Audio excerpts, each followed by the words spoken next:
Why did everyone keep mocking the one thing she could never explain? The faded serpent coiled around her forearm wasn't decoration.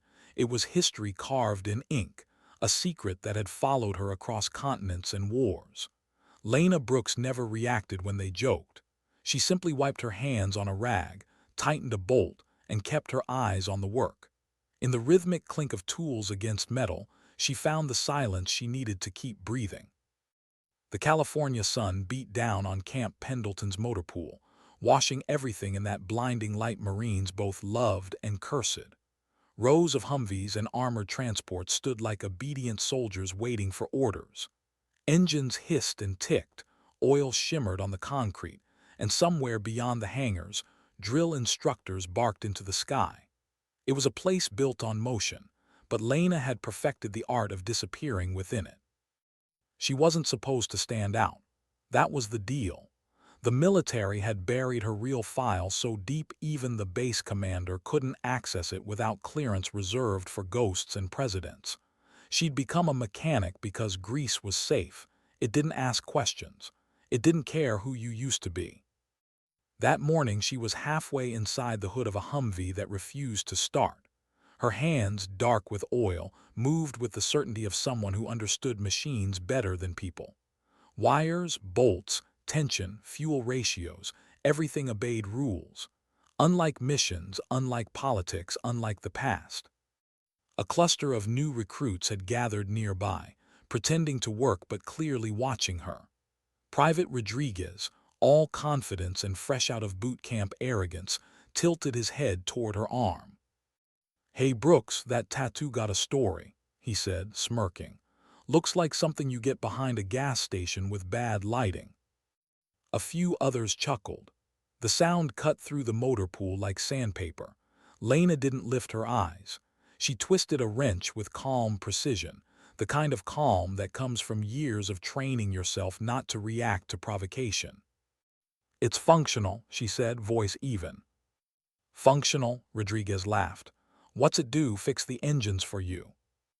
More laughter. It was easy noise, the kind that comes from people who have never seen what silence after a firefight sounds like. Lena's jaw tightened just slightly. Her voice came quiet, something like that. It should have ended there, but young Marines rarely know when to stop. Rodriguez stepped closer. "Seriously though, what's with it? Snake and compass. You and some biker gang before the Corps." The wrench in her hand paused midair. Her eyes met his just for a second, steady, unreadable, detached. There was no anger, just distance. Something in that stare made Rodriguez swallow whatever joke was next. A shadow fell across the concrete. "Rodriguez," barked a voice. "You got time to talk tattoos, you got time to polish the fuel trucks." Sergeant Patterson's presence had a way of draining humor out of a room. The recruits scattered like marbles rolling off a table. Patterson gave Lena a quick glance, half concern, half apology. "You okay, Brooks?" She nodded once, "Always, Sergeant." He studied her for a second longer, then nodded back, "Carry on." When he walked away, the sound of wrenches returned, but quieter now, as if the motor pool itself had taken a breath. Lena went back to work. Her pulse hadn't changed. Her hands were steady. Only her eyes lingered on the metal reflection in the hood where her tattoo glimmered faintly beneath a sheen of oil. They thought it was some cheap mark, a mistake of youth. None of them could know what it really meant. The serpent wrapped around a compass rose, black, minimal, fatting, had once been drawn on 6 people's skin in a dusty room halfway across the world. They'd been called Unit Meridian, a name that never appeared in any official record, not in the Pentagon, not even in Black Ops ledgers. They had operated in the places where war didn't officially exist, where orders were given face-to-face and erased minutes later. 6 operatives. Covert entry, no recognition, no rescue if things went wrong. And things had gone wrong. Lena could still smell the desert sand mixed with fuel, still hear the short bursts of gunfire echoing against canyon walls, still feel the weight of a wounded comrade across her shoulders. 7 had gone in. 6 had come out. Two didn't survive the extraction. The rest were ghosts before sunrise. She had buried that version of herself the day she arrived at Camp Pendleton. The woman in those mountains was dead. The mechanic was what remained. Yet every time someone laughed at the tattoo, every smirk and careless comment reminded her that the past never stayed buried. It simply waited. By late afternoon, the heat turned the air into a trembling mirage. Patterson's inspection rounds were almost done when a ripple of motion passed through the motor pool. Someone important was arriving. The staff straightened up instinctively. Tools clattered into boxes, uniforms adjusted. Lena stayed crouched under the Humvee, tightening a final bolt. She didn't care much for brass visits. The convoy rolled in with protocol precision. Black SUVs, spotless sedans, an escort that spoke of rank. Colonel Vincent Nash had arrived. The new commanding officer. Rumor had it he was a legend, decorated for Pacific operations, commended by the Joint Chiefs, and rumored to have done things no one discussed aloud. He walked with the stillness of a man who had seen too much and survived by calculating every breath. Patterson straightened. "Colonel Nash, sir, welcome to the motor pool." "At ease," Nash said. His voice carried quiet authority, not loud but firm enough that silence followed him like a shadow.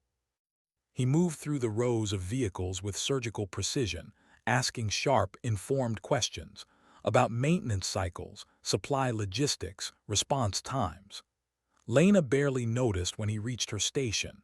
She was half under the truck, sleeves rolled, the serpent on her arm glinting in the fluorescent light.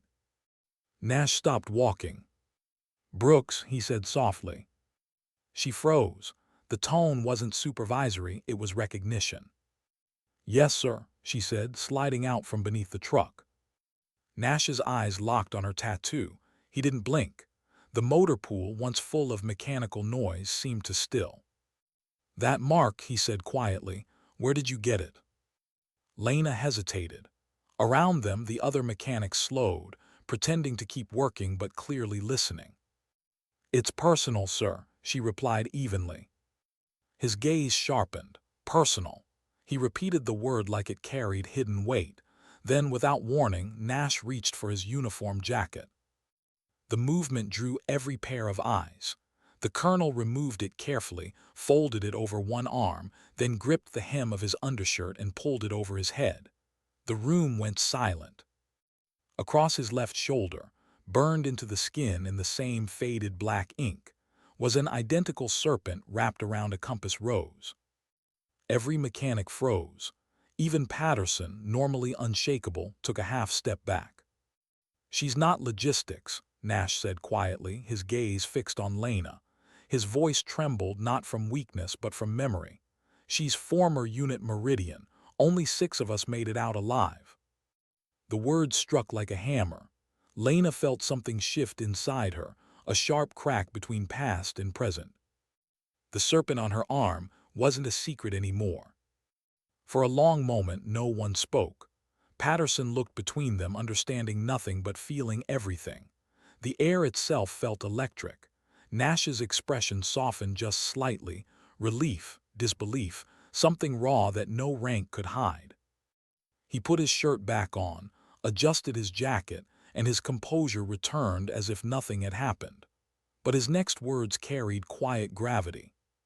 "Sergeant," he said to Patterson, "I need to speak with Brooks privately. This conversation stays here. Understood?" "Yes, sir," Patterson said quickly, still dazed. "Understood." "Good, carry on."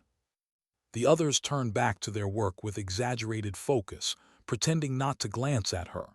Lena wiped her hands again, steady but pale.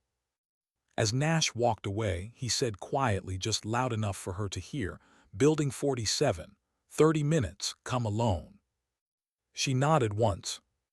The rest of the day felt like walking through fog. Every sound came muffled, every face distant.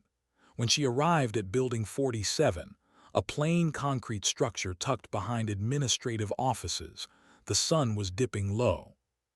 Nash was waiting in civilian clothes, his posture relaxed but eyes alert. "Close the door," he he said. She did. For a while neither spoke, two ghosts sitting in a room meant for secrets. I thought you were dead, Nash said finally. His voice cracked just slightly on the last word. The report said 5 survivors. You weren't on the list. I was, she said quietly, just under another name. He studied her face, the same eyes he remembered seeing through night vision goggles years ago, illuminated by firelight and chaos. What happened to you? He asked. What happens to everyone who knows too much, she said.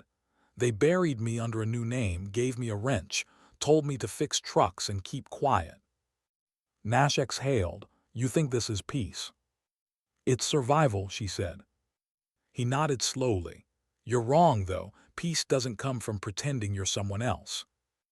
Lena leaned back, folding her arms, hiding the tattoo again beneath her sleeve.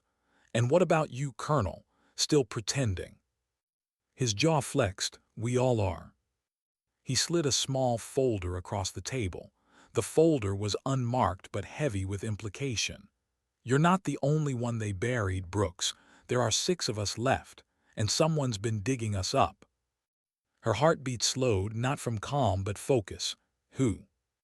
We don't know, but they're asking the right questions in all the wrong places. Someone's coming for us. The clock ticked softly on the wall.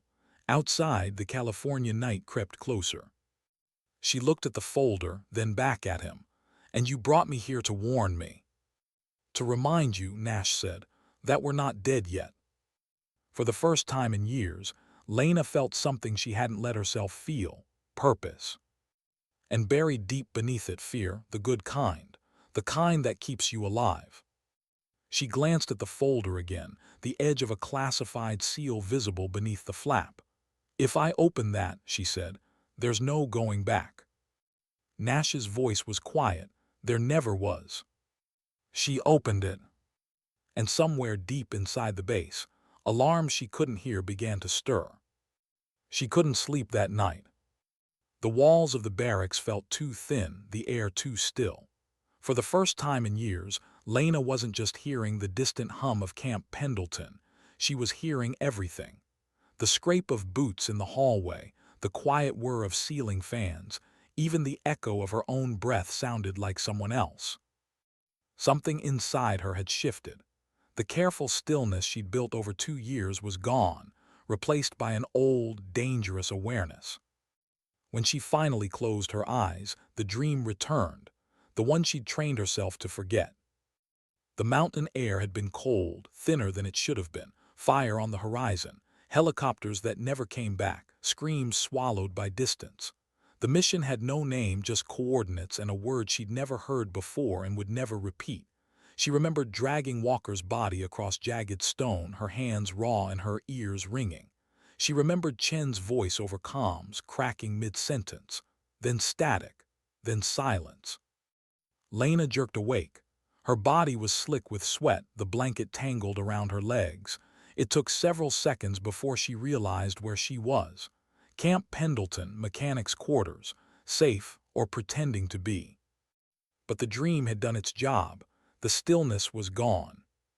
She sat on the edge of her bed, pressing her palms against her knees until her pulse steadied. Nash's words echoed in her mind. Someone been digging us up. She'd read the documents he'd given her twice before dawn. Coded reports, intercepted communications, data patterns traced through obscure channels. Whoever was behind it wasn't guessing. They knew things no outsider could know. Unit Meridian wasn't just being remembered. It was being hunted. By 500 hours, Lena was already dressed and outside. The base still lay under morning fog, the kind that made the buildings look ghost-like. Somewhere, a bugle called reveille, muffled and distant. She moved through the base with mechanical precision, same route, same checkpoints, but her eyes scanned everything. License plates, guard rotations, new faces in the Chow line. It was habit, but it was more than that. Instincts that had slept for years were awake again, stretching beneath her skin. At the motor pool, Patterson greeted her with his usual steady calm. "Morning, Brooks, you're early." "Just couldn't sleep," she said, forcing a faint smile. He handed her the day's maintenance sheet. We've got 2 transports needing diagnostics, plus that Humvee from yesterday. You sure you're up for it? She nodded. I'm fine. But she wasn't fine. Every sound felt sharper. Every movement behind her drew her attention. When she bent over the open engine, she positioned herself so she could see the reflection in the windshield. Old habits returning, unbidden. At 11:30, she walked into the cafeteria for lunch, tray in hand. The place was crowded, voices bouncing off concrete walls. She sat alone, as usual, at the far end by a window where she could see the courtyard. That's when she noticed him. A man she didn't recognize, civilian clothes too neat, too pressed. His posture was wrong for a contractor, his hands too still. He stirred his coffee 3 times, never looked up, but in the glass reflection beside her, she caught the angle of his eyes. He wasn't looking at his drink. He was looking at her. The first rule of surveillance: never make direct contact.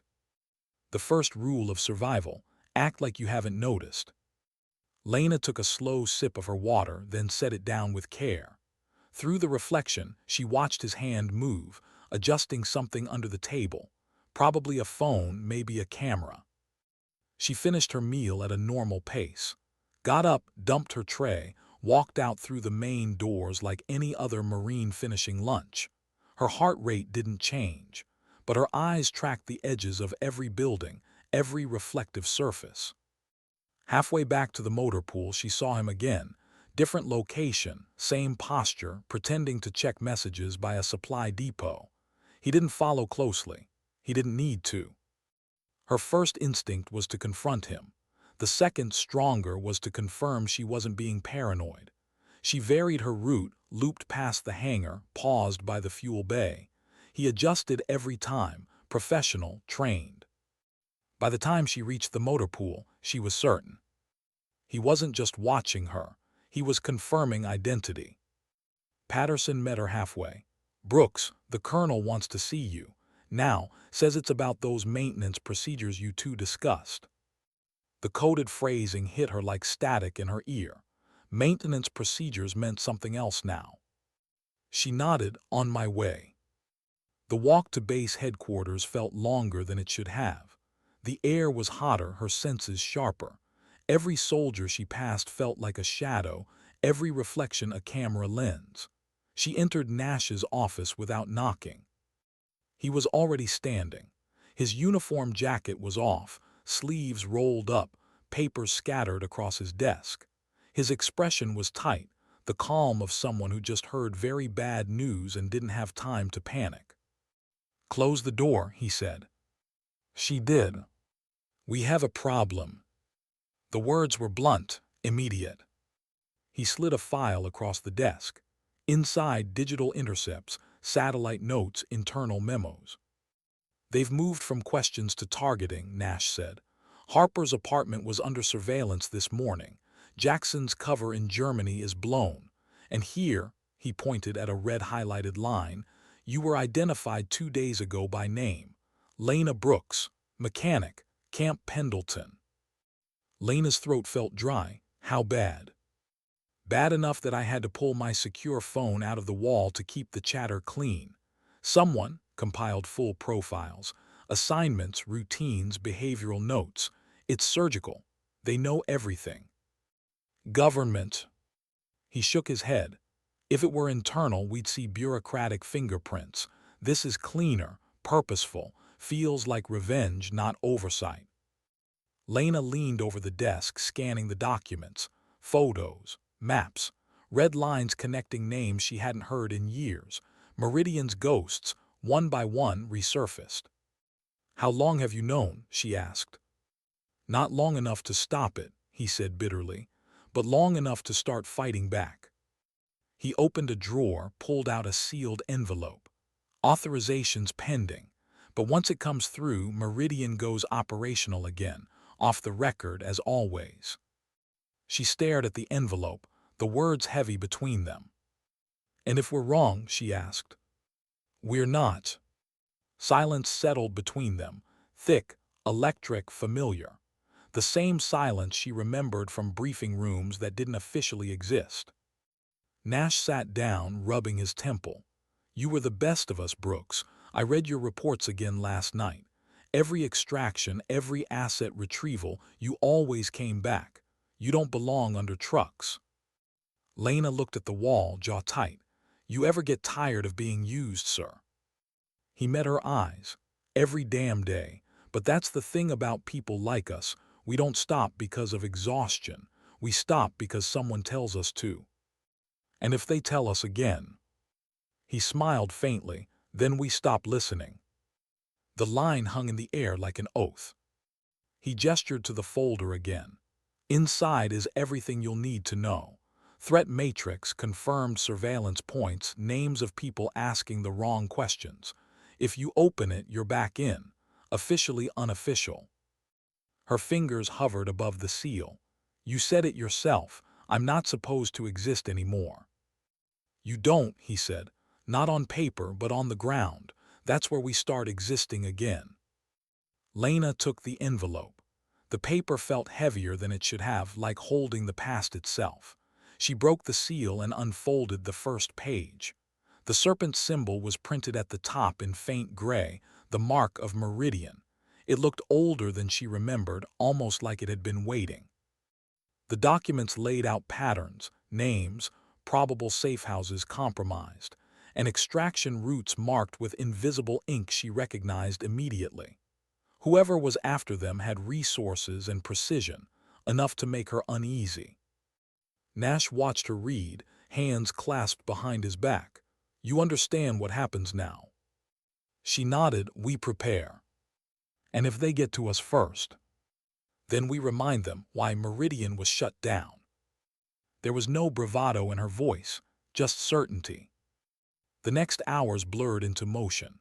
Nash initiated coded transmissions through encrypted channels. Lena cataloged their existing assets, supply lockers hidden under false manifests, unmarked vehicles, secured comms. The military had buried them deep, but not deep enough. Their ghost network still had echoes. By nightfall, she was back in her quarters, the envelope tucked beneath her bunk. The base was quiet. Somewhere, jets roared overhead. She reached for her arm, tracing the serpent's curve with a fingertip. The skin was rough where ink met scar, a map of everything she'd lost. 2 years pretending to be someone else. 2 years trying to silence what she was.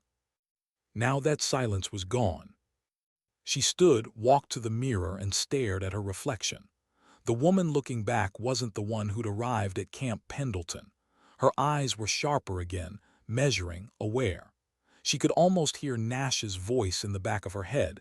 Peace doesn't come from pretending. He was right. Peace had been an illusion. And illusions don't survive contact with the truth. Outside, the night wind rattled the window frame. Somewhere across the base, headlights swept through the darkness, brief and cold. Lena turned off the lights and sat on the edge of her bunk, breathing slow, even breaths.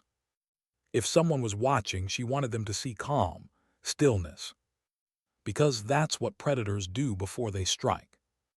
Why did the base feel different this morning? Lena couldn't tell if it was the light or the silence. Everything looked the same, the rows of vehicles, the steel reflections, the smell of oil and sunburned concrete, but something had changed. Subtle, invisible, dangerous. Her instincts whispered it before logic did. The rhythm was off. She stood near the edge of the motor pool, hands resting on the hood of a truck she wasn't really working on. Around her, engines hummed and conversations blended into the usual low drone of a military morning. But underneath it, she felt the shift like pressure before a storm. Someone new was watching her again. Not the same man from yesterday's cafeteria. This one wore a uniform, too clean, too precise. His rank insignia didn't match the way he moved, shoulders tight, eyes restless, scanning in a slow rhythm. Not a mechanic, not an officer used to grease under his nails. Lena pretended not to see him. She wiped her hands on a rag, stepped around the truck, and leaned into the open hood. In the reflection on the metal, she saw him adjust his stance, angle for a clearer view. His hand brushed his belt, just above where a concealed transmitter would sit. Her pulse slowed instead of speeding up. The body always wants to react, but she'd learned long ago that emotion is the first thing an enemy reads, so she didn't give him anything. Not a look, not a twitch. But she knew. They had started moving. A shadow crossed the concrete, Colonel Nash.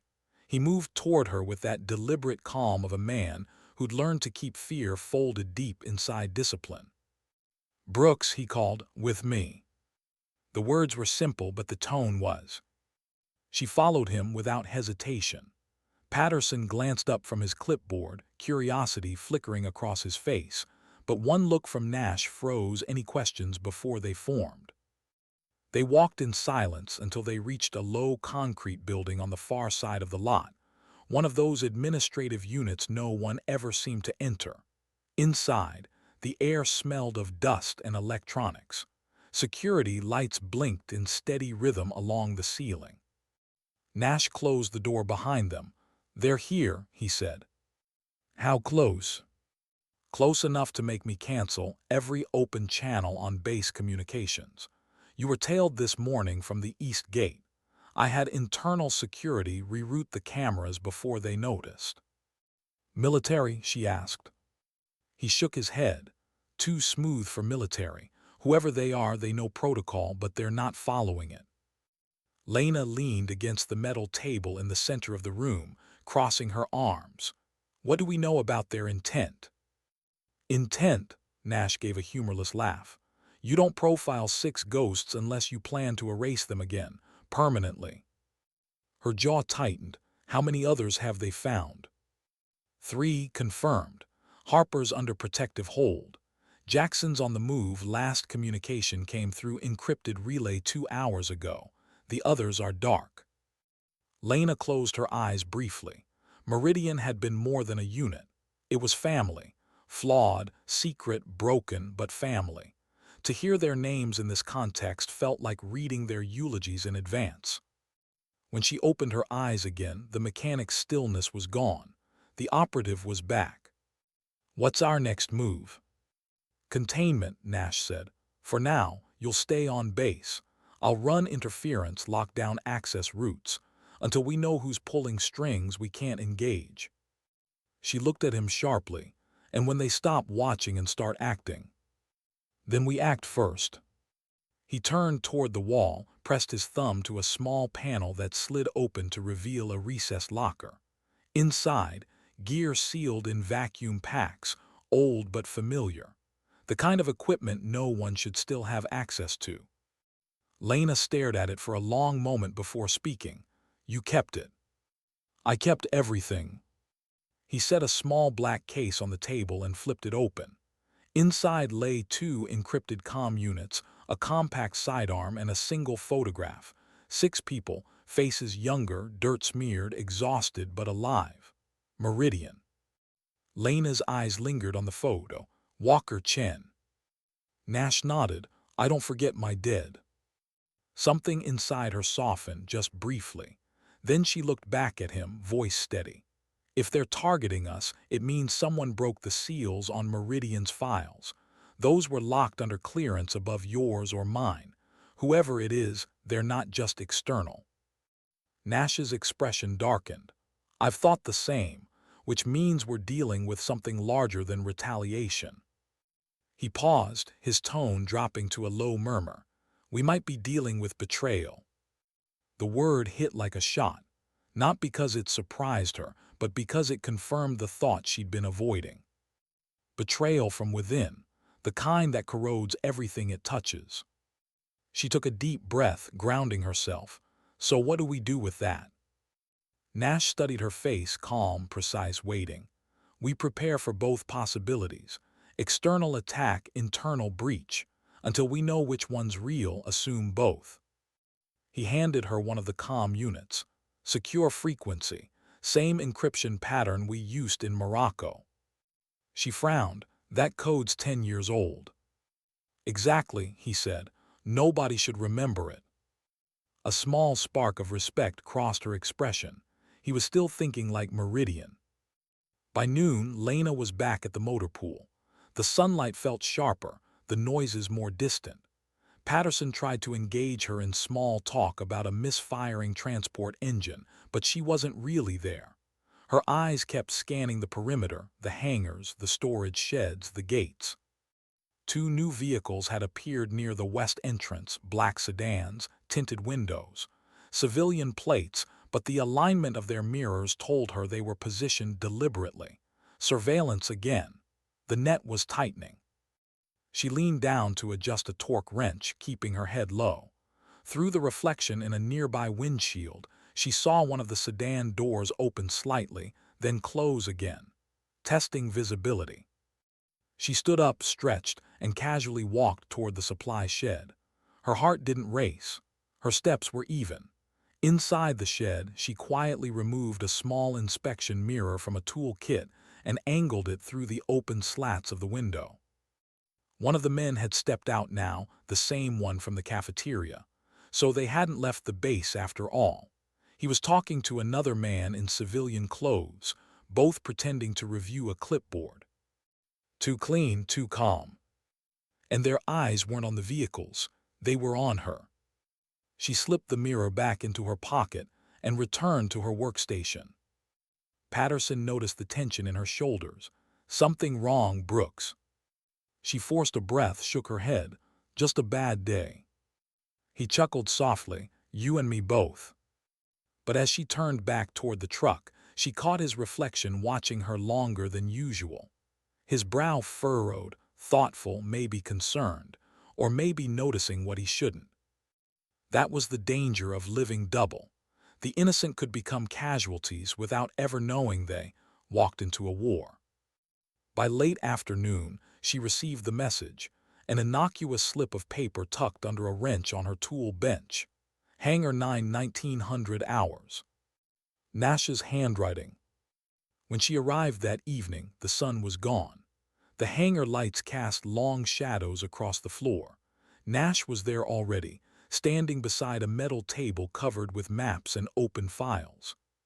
He didn't waste words. It's worse than I thought. How bad? He gestured toward a laptop showing a series of coded transmissions. Intercepts confirm an operation underway. Coordinated movements across 3 bases. They're not just watching anymore. They're moving. Targets. Every remaining Meridian operative, and us. Lena exhaled slowly. Then we can't sit still. Nash nodded. Agreed. Command hasn't given official authorization yet, but if we wait, we'll be reacting, not preventing. He slid a document toward her. Operational parameters, preliminary, unofficial, but actionable. She scanned it. The details were raw field coordination points, potential safe houses, timing estimates. Whoever their opponents were, they had precision. They were mimicking Meridian tactics. Whoever's behind this, she said, knows how we think. Nash's silence was confirmation enough.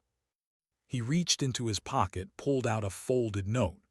Harper sent this before going dark. Says she picked up chatter about a mirror cell, a replication of Meridian, built off stolen training protocols. Rogue contractors, ex-military intelligence, funded off the books. Lena frowned. A mirror cell. Someone rebuilt us, he said grimly. And now they're cleaning house to make sure the originals stay buried. The weight of it sank in slowly. This wasn't vengeance. This was replacement. She stared at the maps again, the red markers glowing under the fluorescent light. How long until they reach the base? 2 days, maybe less. Then we don't wait for orders. He looked at her, a faint, knowing smile touching his face. Didn't think you would.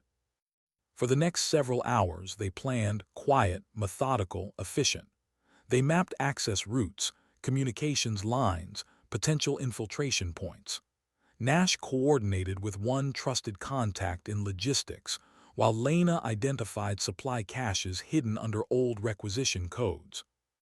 Every so often, she caught him studying her, not as a commander, as someone remembering the person she'd been. "You miss it, don't you?" he said softly. "Miss what?" "The clarity, the purpose, knowing exactly who the enemy is." She thought about that for a moment. "I miss believing it mattered."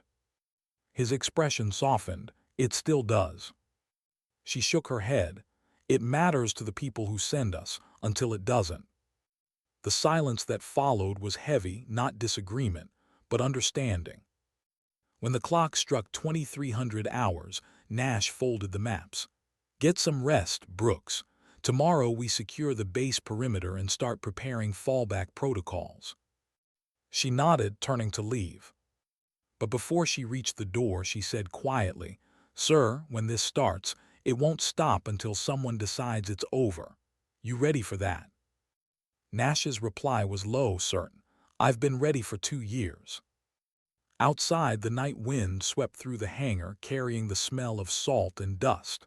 Lena paused under the floodlights, eyes scanning the base. In the distance, she saw one of the black sedans pull away from the gate, watching, waiting. She didn't flinch. The serpent on her arm caught the light as she adjusted her sleeve. It looked almost alive, coiled, waiting to strike. She whispered to herself, too quietly for anyone to hear, "Let them come." Then she walked back toward the barracks, steady and unhurried, the echo of her boots the only sound in the sleeping base. Because sometimes, survival isn't about hiding. It's about standing perfectly still and letting the enemy think you're asleep. Why did the alarm stay silent that night? Lena woke before dawn, not to sound but to absence. The base felt wrong again, but this time it wasn't her imagination. The hum of generators she'd heard every night since arriving was gone. The air was still, unnaturally so. She sat up in her bunk, listening. Nothing. Not a single radio buzz, not a gate alarm, not even the distant roll of a transport engine. Then came the low vibration underfoot, faint, rhythmic. Tires on concrete. Someone was moving on base. She swung her legs off the bed, grabbed her duffel from under the cot, and checked for the sidearm Nash had given her the night before. The weight of it in her hand grounded her, a symbol of something she thought she'd buried. Outside, the hallway was dim, emergency lights casting a dull red hue. The silence pressed against her ears. She moved fast, careful but not hesitant. Years of training guided each step. Down the corridor, through the maintenance bay, out into open air. The fog was thick, rolling in from the coast like a living thing, swallowing the barracks and vehicles in pale gray. A dark shape materialized through the haze. Patterson. He was standing near the motor pool gate, flashlight in one hand, expression confused. "Power's out across the north block," he said. "Generators won't start. Comms are down too." "Backup grid?" Lena asked. "Unresponsive." She nodded, scanning the area. "Any movement?" "Just the perimeter team," he said. "They radioed in about an unmarked vehicle near the access road 10 minutes ago. Then static." Her heart clenched, but she kept her tone even. "Static." He hesitated. "As in comms interference, you think it's?" "Yes," she said, "I do." For a long second, neither of them spoke. The fog thickened, muffling even their breathing. Somewhere out there, something mechanical clicked, soft, deliberate. "Get inside, Patterson," she said quietly. He frowned. "What's going on, Brooks?" She met his eyes. "Please, just trust me." He hesitated, then turned and jogged back toward the main building. As soon as he disappeared, Lena crouched beside the nearest Humvee and pulled open the panel under the chassis, one she'd modified months ago, out of habit more than need. Inside, wrapped in a rag, was a small handheld jammer and a folded map. She kept it hidden just in case. The static wasn't random. It was targeting the base's comms bandwidth. They were isolating them, cutting them off before moving in. She powered the jammer briefly. The faint LED blinked green, and adjusted the frequency. It wasn't enough to re-establish full communications, but it could give her one clean burst transmission. She typed fast, fingers steady despite the adrenaline. Meridian status red. Base COMPROMISED. Movement inside perimeter. Request immediate confirmation. She hit transmit. The light flickered. Then faintly she heard a single tone of acknowledgement. One ping. Someone out there, Nash, maybe Harper, was listening. Then silence again. A shadow shifted near the fence line. She froze, crouching low. Through the fog she could barely make out movement, slow, methodical, human, not base security, too quiet, too coordinated. 4 shapes now, advancing in formation. They were already inside. Lena slid her sidearm from its holster, checked the chamber, then moved low between vehicles. She didn't fire, not yet. She needed confirmation. Her heartbeat slowed to a metronome rhythm. Every sound, every flicker of movement became data. She caught a faint glint of optics, night vision goggles, and the dull metallic reflection of suppressed weapons. Professional, no insignia, no hesitation. One of them whispered into a comm. She couldn't hear the words, but the cadence was clear. Not American. Eastern accent, controlled, clipped. She pressed herself against a tire, exhaled slowly. This wasn't an extraction, it was a purge. The lead operative raised his weapon, signaling 2 others toward the administration wing. That's where Nash would be. Lena gritted her teeth. There was no time to warn him through comms. She had one choice: intercept before they reached him. She moved, fast, silent. Years of fieldcraft returning like muscle memory. Every motion smooth, every footstep calculated. She skirted between vehicles, cut across a maintenance trench, and disappeared into the fog. The lead operative reached the corner of the hangar, then froze. A faint metallic sound had echoed near the tool shed. He signaled his men to split. 2 moved left, 1 covered rear. Lena waited until they passed, then stepped out behind the last man. Her sidearm pressed to his back before he could turn. "Quiet," she whispered. He tensed. "Who sent you?" No answer. He tried to pivot, but she jammed the muzzle harder against his spine. "Who sent you?" Still silence. Then the smallest flick of his wrist, a micro gesture. Lena reacted instinctively, shoving him forward just as his vest detonated with a muffled pop. A flash of heat and dust ripped through the fog, throwing her back against a vehicle. The sound wasn't an explosion, it was a self-destruct charge. A field wipe. They were covering their tracks. She coughed, ears ringing, eyes burning. Through the haze, the other operatives had turned, weapons raised, sweeping the area. She ducked low, sprinted behind a row of vehicles, gunfire snapping against steel. Sparks lit the fog in brief, terrifying bursts. The silence of the base was gone now. Alarms began to flicker alive, late, fragmented. Red lights strobed against the mist. Lena reached the hangar door, slammed her palm against the emergency override. Inside, Nash was already moving, a pistol in hand, phone pressed to his ear. "I know," he said into the line. "We're live, move to Protocol 4. He turned to her as she entered. "You okay?" "Yeah," she said between breaths. "They're inside, 4, maybe more. 1 went dark after detonation." "Confirmed breach at East Sector," Nash said, checking the monitors. "Power grid sabotage. This was planned." She joined him at the table. The maps were already open. "We can't hold the base, not with internal systems down." "I know," he said. "We evacuate non-combatants, secure data, and then—" "Then what?" "Then we burn what's left." She stared at him. "You're talking about destroying the base."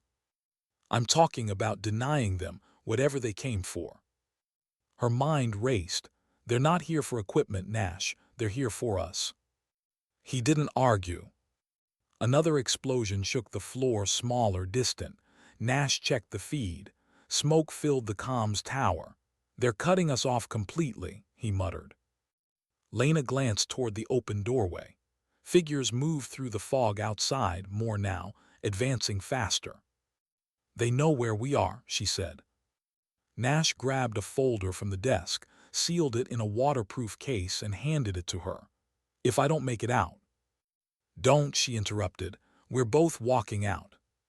He met her eyes. You don't understand. This file isn't just names, it's evidence.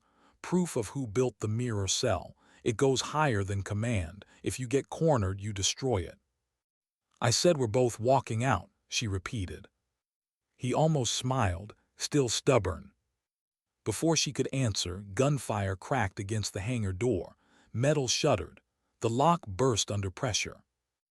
Lena grabbed Nash's arm and pulled him toward the rear exit. They sprinted through the storage area, ducking under pipes as bullets tore through crates behind them.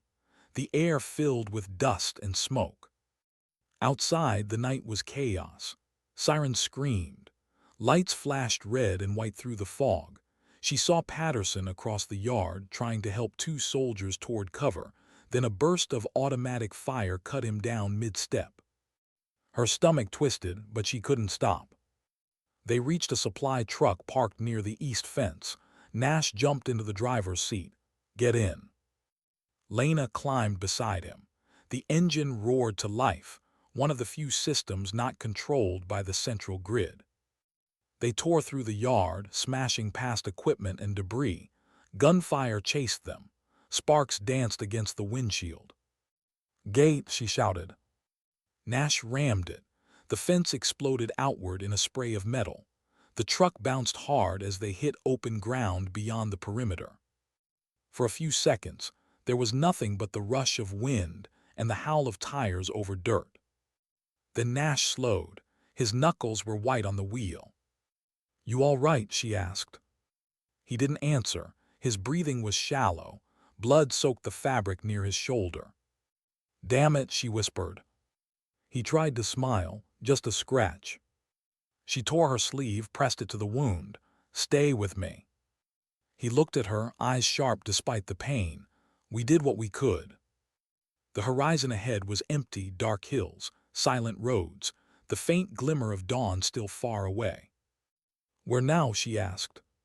Safe House Alpha, he said weakly. Off-grid North Ridge. She nodded, checking the case he'd handed her earlier. The weight of it felt heavier now, not just evidence, but truth, the kind that kills. Behind them, the base was burning. Lena watched the glow rise into the sky, red and gold against the fog. For years, she tried to forget that part of her life. But now it was following her again, alive and merciless. She turned away from the flames. There was no going back. Because when a ghost is forced into daylight, it either disappears or fights to exist again. Why was the world so quiet after fire? The truck's tires groaned as they climbed the ridge road, gravel crunching under weight and exhaustion. The horizon was a dull smear of gray, no stars, no lights, just the faintest hint of dawn fighting through smoke. Lena's hands gripped the wheel so tight her knuckles were pale against the leather. Nash sat slumped beside her, half-conscious, his jacket soaked through. She, driven with headlights off for miles, relying on memory and instinct. Every time she glanced at the side mirror, she expected to see pursuit, headlights, drones, a glimmer of something unnatural in the dark. But nothing followed. Not yet. When she finally spotted the safe house, an abandoned ranger station hidden between rock and scrub, relief didn't come. Just focus. She parked behind the structure, killed the engine, and listened. Nothing. No movement. The silence was the kind that pressed on the chest, like the whole world was holding its breath. Stay with me, Colonel, she whispered. Nash groaned softly. You drive like you did in Kabul. Alive, aren't you? She murmured, slipping under his arm and half dragging him inside. The interior was stale with dust, but intact. Old generator, emergency rations, a cot, water containers. No power, good. No traceable signatures. She lowered Nash onto the cot, tore open a med kit, and worked fast. He hissed as she disinfected the wound. The bullet had grazed him, tearing muscle but missing bone. She bound it tight, layered gauze and pressure wrap. Hold still, she said. He smirked faintly. You ever stop giving orders? Only when someone listens. For a while neither spoke. The wind moaned against the roof. Outside, somewhere in the valley, the faint echo of an explosion rippled, maybe the last remains of Camp Pendleton. Lena's eyes flicked toward the window. They'll come after us. They'll try, Nash said weakly, but they don't know you like I do. She glanced at him, brow furrowed. You sound like a man giving his last compliment. Maybe just a true one. She didn't answer. She needed to keep him awake, not sentimental. Tell me about the file, she said. Everything. Nash's gaze drifted to the sealed case on the floor. That file connects dots most people don't even know exist. The mirror cell isn't just rogue. It's sanctioned unofficially. Contractors, black budget programs, foreign partnerships under false clearance. Meridian was shut down because someone wanted our methods without our conscience. Lena's stomach tightened, so we were the prototype. He nodded, and the replacements, they don't ask questions, no oversight, no humanity. She rubbed her forehead, fatigue hitting harder now. You knew this. Only pieces. The rest came after they started killing us. Her voice dropped. Why didn't you warn me sooner? Because I didn't want you dragged back into it. She stared at him for a long moment, quiet anger flickering behind her eyes. You don't get to decide that. He exhaled slowly. I know. Silence stretched between them again, the heavy kind, born not of mistrust but inevitability. Finally she spoke, softer this time. You think they'll stop after us? He shook his head. No, they'll erase every record, every trace of Meridian. Then they'll replace it with their version, a clean narrative, obedient and hollow. Lena looked at the file again, jaw tight. Then we don't let them. Nash smiled faintly. That's why I brought you back. She almost smiled, almost. But the truth was colder than that. He hadn't brought her back. Circumstance had. Survival had. The world had a way of resurrecting soldiers who tried to die quietly. Hours passed. The light outside turned from gray to gold, soft and uncertain. Nash finally drifted into a shallow sleep. Lena stepped outside, blinking against the morning glare. The valley below stretched endlessly, the sea faint in the distance. Smoke rose where the base once stood. The sight twisted something inside her, grief mixed with guilt, because part of her wasn't mourning the place itself, but what it meant. She tried to build peace there, to become invisible, but peace built on pretense never lasts. She sat on the edge of the concrete porch, elbows on knees, the wind pulling strands of hair from her braid. The serpent tattoo along her forearm caught the sun, the ink faded but still visible, curling like a mark of survival and memory. It wasn't just a symbol of Meridian. It was a reminder, you can erase a unit, not its ghosts. She heard movement inside, Nash's voice groggy. You okay out there? Define okay, she said quietly. He chuckled, then coughed. Point taken. She walked back in. He was sitting up now, pale but steady. You should rest. I'll rest when we're not targets. You're bleeding through the bandage. Occupational hazard. Lena sighed and sat across from him. We can't stay here long. They'll track vehicle heat signatures, maybe drones. I know. She hesitated. So what's next? We go public, drop the file to press. He shook his head. Not yet, not without context. If it leaks raw, they'll bury it under disinformation. We need proof, names, accounts, coordinates. We need someone still inside the system. Her brow furrowed. Someone like who? He held her gaze. You remember Captain Reeves. The name landed like a small explosion.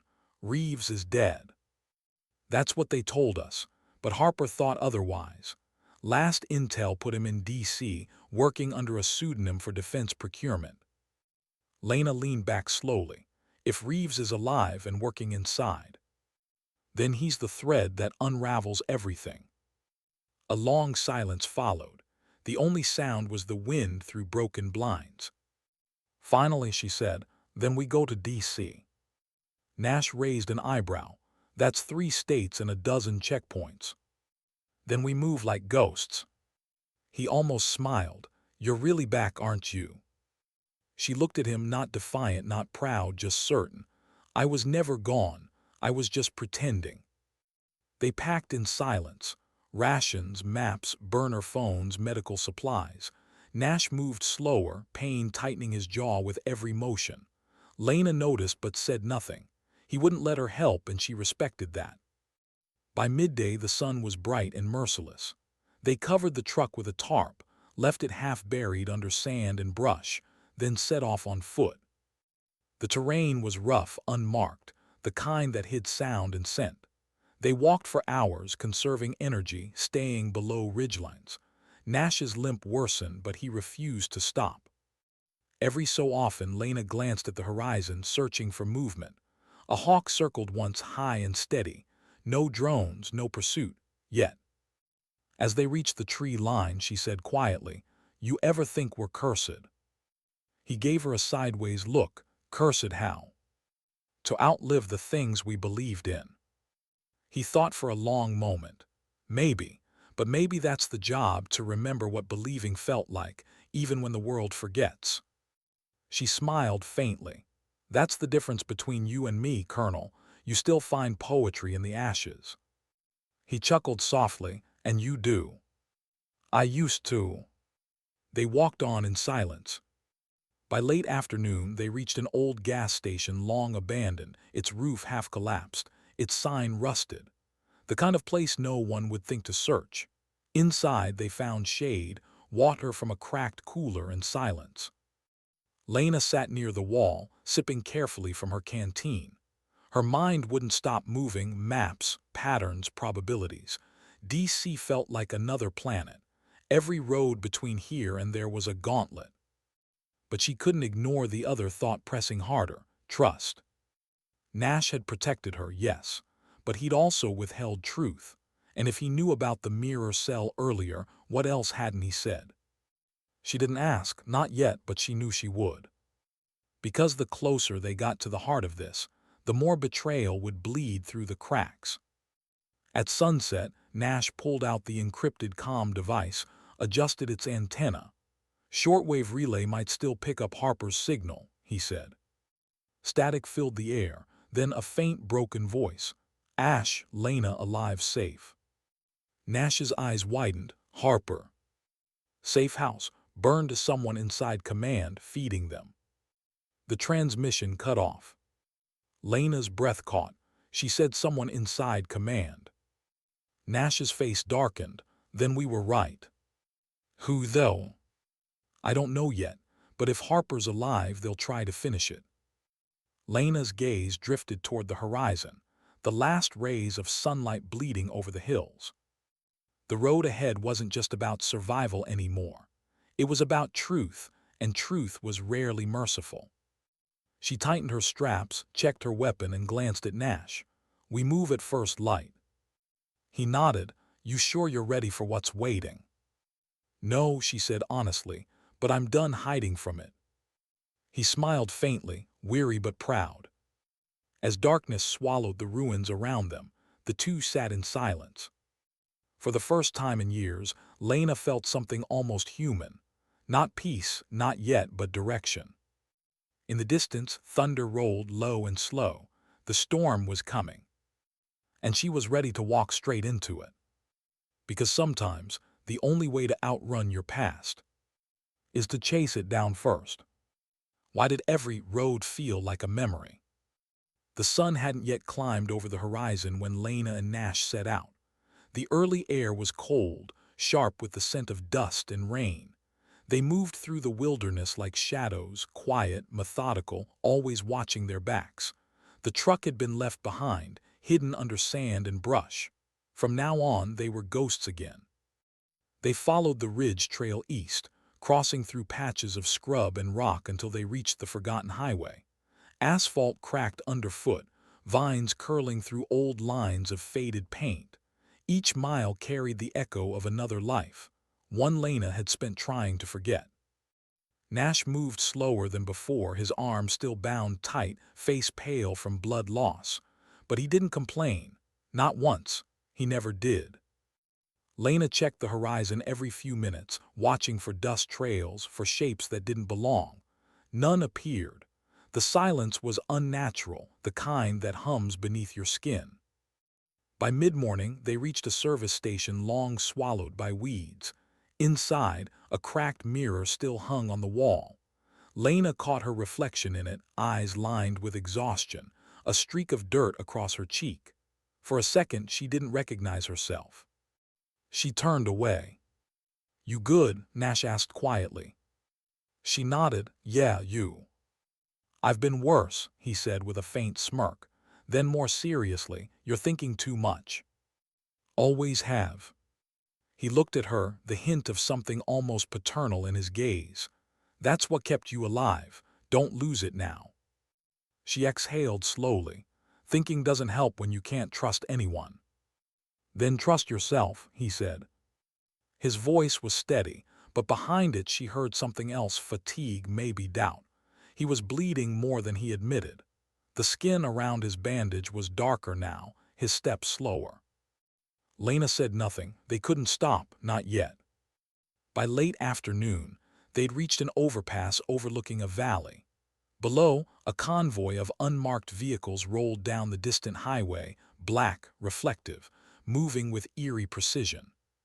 She crouched beside Nash. "You see that?" "Yeah." "They're heading north." He nodded grimly. "Same direction as us." She tracked the vehicles through her scope, watching the lead car. Military-grade suspension, civilian plates. "You think it's them?" "I'd bet my other arm on it," Nash muttered. They watched until the convoy disappeared beyond the bend, leaving behind only dust and silence. Lena adjusted her pack. "We'll have to move at night now." "Agreed." When the sun finally dipped, they made camp under the skeleton of an old billboard. Nash sat with his back to the metal frame, breathing slow but shallow. Lena built a small, smokeless fire, just enough for heat. The quiet between them was thick, heavier than the night air. Finally, Nash broke it. "You remember your first op?" Lena looked up from the flames. "Which one?" "Meridian, the mountain raid." Her expression darkened. "I remember everything about it." "You weren't supposed to be there," he said. "Command wanted you benched after the extraction drills." "I know." He smiled faintly. "You disobeyed a direct order." "I followed the mission," she said evenly. "We were losing people. I wasn't going to stand back and watch." "That's why I chose you," he said softly. "You never waited for permission to do the right thing." Lena stared into the fire. "And look where it got us." He didn't argue. For a long time, neither spoke. The wind moved through the empty highway, carrying whispers that sounded too much like memory. Then Lena said quietly, "When the base went darker, when Patterson went down, I froze for half a second. Just one. But it was enough." Nash looked at her. "You think that's weakness?" "It felt like it." He shook his head. "It's human. You can't bury what you see, Lena. You just learn to carry it." She wanted to believe that. She really did. But somewhere inside her, the guilt had already rooted too deep. She changed the subject. "When we find Reeves, what then?" Nash hesitated. "Then we make him talk." "You think he'll cooperate?" "If he's alive, he's scared. And scared men always talk." Lena studied him in the flickering light. His tone was colder now, the voice of the colonel she remembered from years ago. Detached, focused, ruthless when he needed to be. "You're not telling me something," she said. He met her gaze, unflinching. "There's more in that file than corruption. There's a name I didn't want to say until I was sure." She waited. "General Marcus Shaw." Lena's stomach turned cold. "Command intelligence." Higher, he was the architect behind the entire merger program. He signed Meridian's disbandment papers. If the mirror cell exists, it's because he built it. She sat back slowly. You served under him. So did you. The air between them grew sharp. Shaw had been a legend, the man who redefined covert command operations. If he was behind this, it wasn't just treachery. It was treason. Why would he do it? She asked quietly. Nash's voice hardened. Because control is cleaner than loyalty. Shaw never wanted soldiers. He wanted systems, predictable, programmable, expendable. Lena looked at the file case beside her pack, the symbol of everything they'd been running from. And we're the malfunction. Exactly. For the first time in years, she felt something close to fear. Not for herself, but for what would happen if the world never learned the truth. The next morning, they reached a train depot near the border. Rusted, abandoned, except for a few freight cars still intact. Nash found an access hatch, pried it open with a crowbar, and motioned for her to climb inside. Freight runs east every morning, he said. We can hitch a ride unseen. Lena helped him inside first, then followed, closing the hatch behind them. The air was thick with oil and metal. They settled in silence. Nash leaned against a crate, eyes half closed. You sure you can make it? She asked. I've made it through worse, he murmured. She believed him, and that scared her. When the train started moving, the vibration shook through their bones. The noise was deafening, but it was the first sign of civilization they'd had in days. Lena rested her head against the wall, staring at the dim light leaking through cracks in the metal. The rhythm of the wheels reminded her of deployment nights, that steady, hypnotic pulse of uncertainty and resolve. Halfway through the journey, Nash stirred. You think Shaw still remembers you? Lena smiled faintly. I was the soldier he didn't want. That's exactly why he'll remember. She looked at him, something like resolve forming in her eyes. Then maybe that's our advantage. The train roared through tunnels and valleys, its echo swallowed by distance. When it finally slowed hours later, Nash nudged her. Next stop. They slipped off before dawn, landing on gravel and dirt. Ahead, the skyline was faint but unmistakable, the outline of Washington, D.C. Lena stood for a moment, staring at it. The place that had built her, buried her, and forgotten her, now the final destination. Nash placed a hand on her shoulder. We're close. Close enough to burn for it, she said quietly. He almost smiled. That's the spirit. They started walking again, keeping to shadows as dawn broke. The closer they got to the capital, the more Lena's pulse slowed. Fear had burned out long ago. What remained was purpose, sharper, quieter, unshakable. The serpent on her arm caught the early light, its coiled shape glinting like a promise. She didn't know if they'd survive what came next, but she knew this much: she wouldn't hide anymore. Because when the system you served becomes the enemy, loyalty isn't obedience. It's defiance. And sometimes, the most dangerous thing a soldier can do is remember who they are. Why did the city feel colder than the desert? Washington looked almost peaceful from a distance, sunlight spilling over glass towers and silent streets. But peace was an illusion here. It always had been. Beneath the surface, the city pulsed with the quiet rhythm of control, cameras, checkpoints, unmarked cars that never stopped moving. Lena adjusted her jacket, blending into the morning crowd as best she could.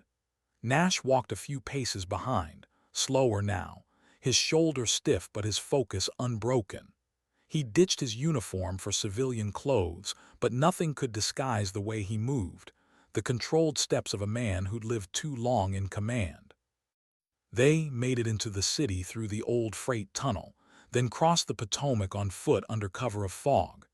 Every checkpoint they bypassed, every alley they cut through, felt like walking deeper into a system built to erase people like them. Lena kept her voice low. You said Reeves has an office near the Pentagon. Not under his real name, Nash murmured.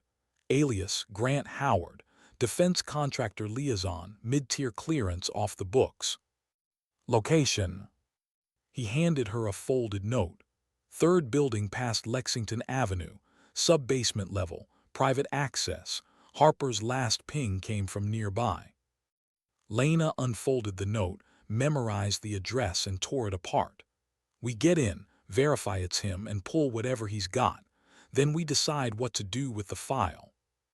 Nash gave a slow nod. No heroics, we're ghosts, remember. Always, she said, but her tone carried an edge, the kind that comes when ghosts start wanting to be seen again. They reached the building by noon. Modern glass facade, corporate signage too vague to mean anything. Hamilton Strategic Solutions, the plaque read, one of 1,000 shells used for laundering government contracts. Lena scanned the area. 2 security cameras on the front, 1 on the side, both motion-linked. She slipped a small signal scrambler from her pocket, twisted the dial, and felt the faint vibration as it activated. 30 seconds, she whispered. They entered through a side door left cracked by a careless janitor. Inside, sterile lighting, polished marble, the smell of disinfectant and secrets. Down the hall an elevator waited. Nash pressed the button, eyes sharp. When the doors closed behind them, the silence felt suffocating. Lena turned to him. You sure about this? He nodded once. Reeves was like a brother to me. If he's still alive, he'll help us. And if he's not, then we'll find out who killed him. The elevator descended slowly. When it stopped, the doors opened onto a hallway lit by pale blue light. Keycard access at every door. Security minimal, too minimal. Lena's gut tightened. It's too quiet. Yeah, Nash said softly, it is. They moved down the corridor, passing through the first security door with Nash's bypass card. The air smelled faintly of metal and ozone, recycled and sterile. At the end of the hall, a glass wall revealed an office lined with computer servers. And there, seated at a desk, was a man in his 40s, hair shorter than she remembered, posture military straight. Reeves. He looked up when the door opened. For a split second, disbelief crossed his face, then something harder, recognition. Lena Brooks, he said quietly, I was wondering when you'd come. Her heart skipped. You knew we were alive. I hoped, he said, then glancing past her, Nash. Good to see you breathing, Captain, Nash replied. Reeves gave a tight smile. Barely, they've been watching me for months. Lena stepped closer. We need answers fast. Reeves nodded toward the servers. You'll get them, but once you see what's here, there's no going back. He entered a code on the console. Screens came alive, cascading files, encryption keys, data streams. Nash leaned forward. What am I looking at? Everything, Reeves said. Contracts, funding transfers, personnel rosters. The Mirror Cell isn't a rogue group. It's a contingency program, Project Nemesis, built from Meridian's DNA, operated under Joint Command Authorization. Lena's blood went cold. Joint meaning. Meaning it wasn't just Shaw, Reeves said. Half the Defense Council signed off on it. They wanted operatives without names, without conscience, controlled through neurofeedback, chemical conditioning, and AI mission regulation. She felt sick, so they took us and tried to build machines. Exactly, and they're close to perfecting it. They used your mission reports, Lena, your behavioral patterns, your tactical logs. You're the blueprint. Her breath caught. You're telling me they cloned a mindset? Reeves nodded. They call it psychological emulation. A soldier who never hesitates, never questions. No guilt, no humanity. Nash stepped closer, voice low and dangerous. How long? 2 years, maybe less. The first prototypes already exist, hybrid teams running off-grid operations. They're testing obedience under live conditions. Meaning? Reeves looked him dead in the eye. Meaning the men who attacked your base weren't trying to kill you. They were running a field test. Lena's pulse roared in her ears. A test. Command wanted to see if their creations could neutralize their originals. The words hung in the air, heavy, poisonous. For a moment, no one spoke. Then Nash said quietly, "You said Harper sent a signal from near here. Where?" Reeves hesitated, then turned to another screen. A live feed appeared, an underground garage, empty except for a single figure tied to a chair under bright light. Lena's chest tightened. "That Harper." Reeves nodded.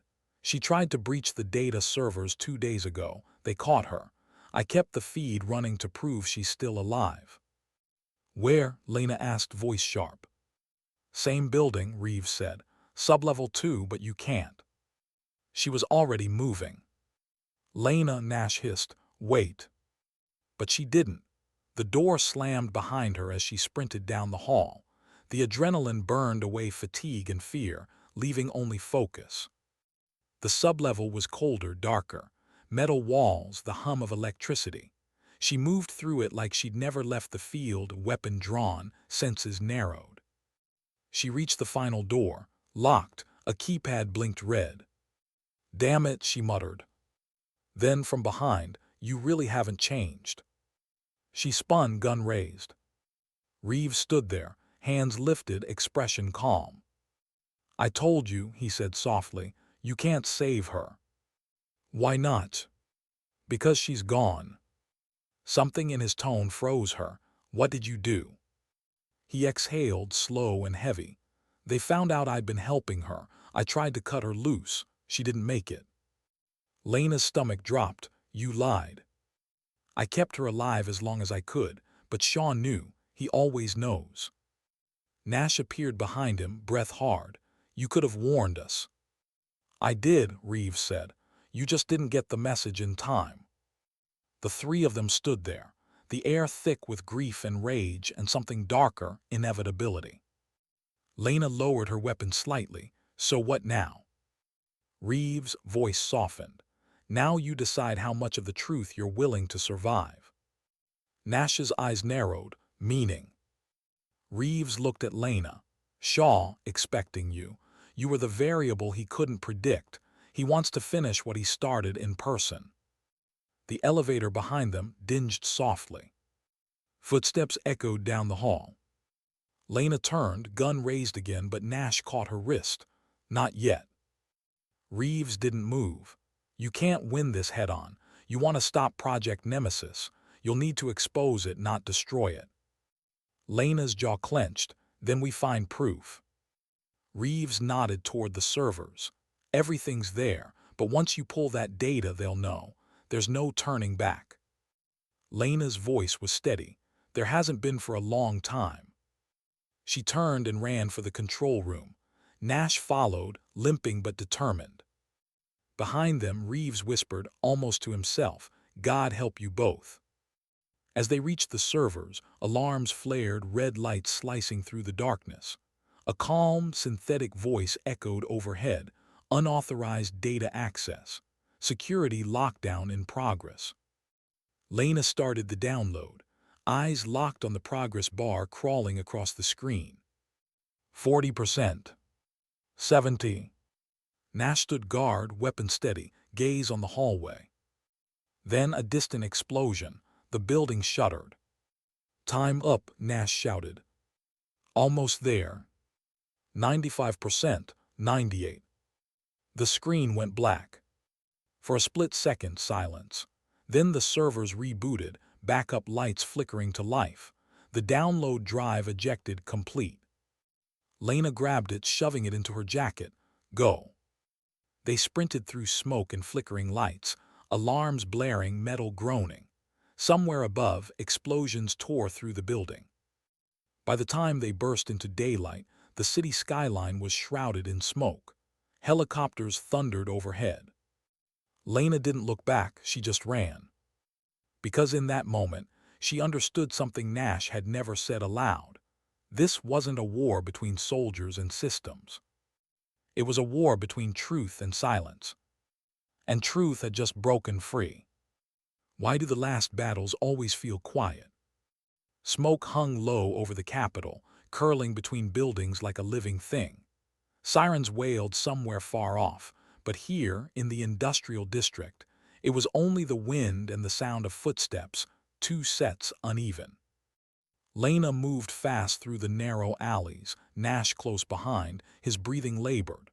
The data drive pressed cold against her chest inside her jacket, the truth, the evidence, the weight of everything they'd risked. The file felt heavier than any weapon she'd ever carried. They ducked under a bridge, hidden in the shadow of steel and light. Nash leaned against a column, pain flickering through his face. "You're bleeding again," she said quietly.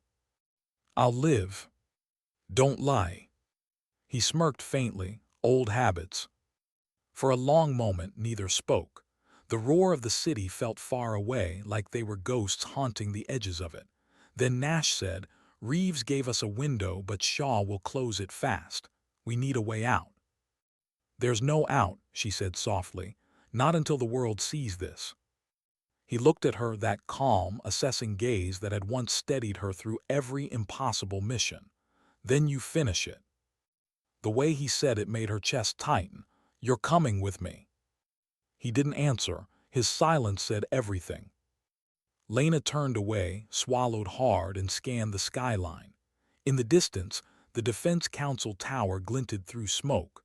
The place where Shaw had built his empire. The nerve center of Project Nemesis. "Then that's where we go," she said. Nash gave a slow nod. "Fitting, isn't it, ending it where it started?" They moved before dawn, blending into the crowd of maintenance trucks and early commuters. The tower loomed above them, glass and concrete rising like judgment itself. Drones swept overhead, their red sensors cutting through fog. Lena adjusted her cap, pulled her collar higher. "No turning back," she murmured. "Never planned to." Inside, the lobby gleamed sterile and silent. Security checkpoints, retinal scanners, uniformed guards who never looked anyone in the eye.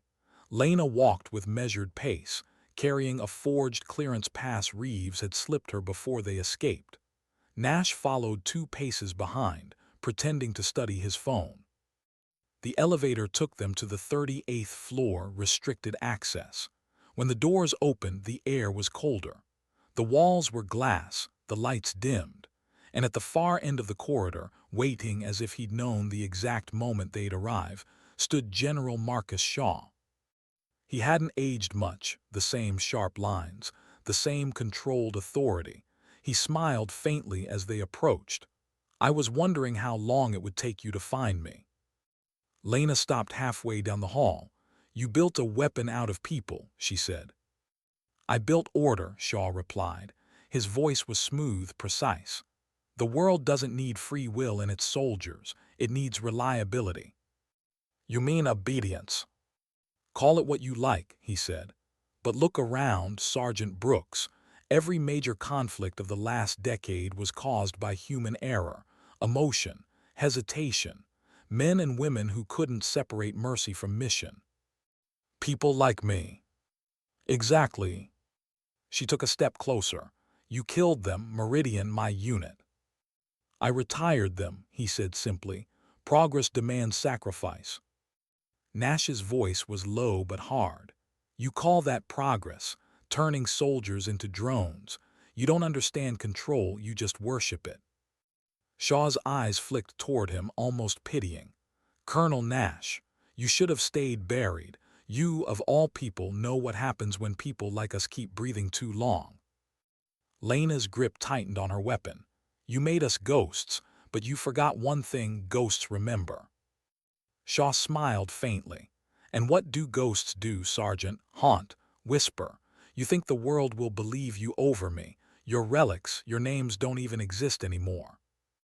"That's the thing about truth," she said quietly. "It doesn't need a name." She pulled the drive from her jacket, holding it up. "This gets out, and every secret you buried goes with it."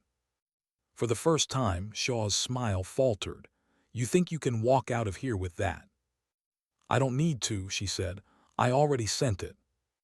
Shaw's eyes widened slightly, the smallest fracture in his perfect composure. "Impossible." Nash's voice came from behind her, calm but sharp. "You underestimated the old protocols, General. Meridian channels still exist, deep enough that even your mirror toys can't trace them. Shaw's expression hardened. Then you both die here. He turned slightly, and from the shadows, figures emerged, 6 of them, moving in perfect synchronization. Tactical suits, visors black as obsidian. No insignia, the mirror soldiers. Lena felt the chill of it, watching the future built to replace her step into the light. They don't feel pain, Shaw said. They don't doubt, they don't hesitate. Everything you used to be, stripped of what made you weak. Lena raised her weapon. Then let's see what weakness looks like when it fights back. The hallway exploded into motion. Gunfire cracked like lightning. Glass shattered. Sparks rained from the ceiling. Lena dropped behind a column, returning fire with mechanical precision. Nash moved beside her, covering angles, every movement deliberate despite his wound. The mirror soldiers advanced without fear. No shouts, no chaos, just calculated momentum. Left flank, Nash barked. Lena rolled, fired twice, dropped one. The others didn't react, just stepped over the body, advancing. They were too perfect, predictable. And that's what she needed. She waited, timed her breath, and when the next one stepped into the open, she aimed not at him, but at the fire suppression system above. The round shattered the valve, releasing a cascade of chemical mist. The sensors tripped instantly, setting off alarms and fogging the hallway in dense white vapor. Now, she shouted. They moved as one, Nash taking right, Lena left. The fog leveled the field. The mirror soldiers' precision became their weakness. They hesitated when their optics failed. Lena closed distance, striking fast, each motion a ghost of the soldier she used to be. 1 down, 2. Nash's gunfire echoed from behind, heavy and controlled. When the smoke cleared, only one mirror soldier remained. He lifted his visor slightly, revealing eyes too still, too empty. A machine wearing a human face. Lena aimed her weapon. You ever ask yourself who you used to be? He didn't answer, he just charged. She fired once, then silence. The hallway was a ruin. Nash leaned against the wall, breathing hard, blood spreading through his shirt. Colonel. He waved her off. I'm fine, finish it. Shaw was gone. The elevator doors at the far end stood open, leading upward. Lena grabbed Nash's arm, pulling him forward. We end this. They rode in silence, the elevator rising slowly toward the top floor, Shaw's command office. Outside the glass, the first rays of dawn cut through the smoke. When the doors opened, Shaw stood before the window, watching the sunrise over the city. You don't understand, he said quietly without turning. You can't stop what's already begun. The world needs control, needs order. Lena stepped closer. The world needs people who still care. He turned, eyes cold. Care gets people killed.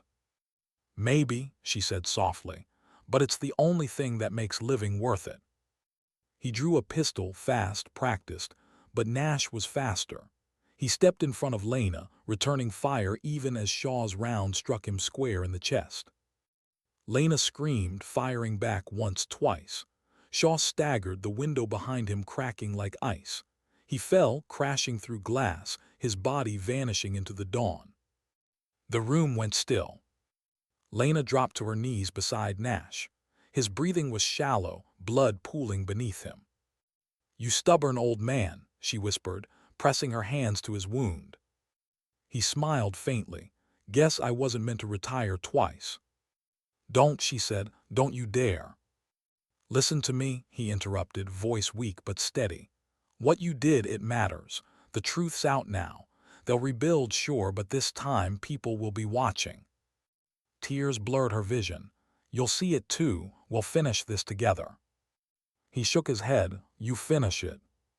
His hand found hers, grip faint but certain. Remember what I told you once. Peace doesn't come from pretending. Her throat tightened. I remember. He smiled, small and tired. Then go live it. His eyes drifted closed. The monitors around them beeped softly, then fell silent. Lena sat there for a long time, holding his hand. The city outside began to wake, sirens, voices, the hum of life returning. Somewhere below, the first news broadcasts would already be spreading. Leaks, names, evidence. Truth. When she finally stood, the light had shifted pale gold on glass and ash. She looked down at the serpent on her arm, the ink almost black against her skin. It wasn't a mark of a soldier anymore. It was a promise. She walked to the shattered window and looked out over the capital, the world Nash had died trying to save. It looked fragile now, beautiful, worth the cost. Below, crowds gathered near the tower, pointing to the smoke, to the broken glass. She whispered almost to herself, "Sometimes dignity doesn't speak, it simply acts." Then she turned, disappeared into the maze of corridors, and was gone before the first agents reached the room. No trace, no signature, just a name in whispers. Lena Brooks, the ghost who made the world remember. And somewhere in the rising light, the city exhaled, not in peace, but in awareness. The truth had survived. And for the first time in years, so had she.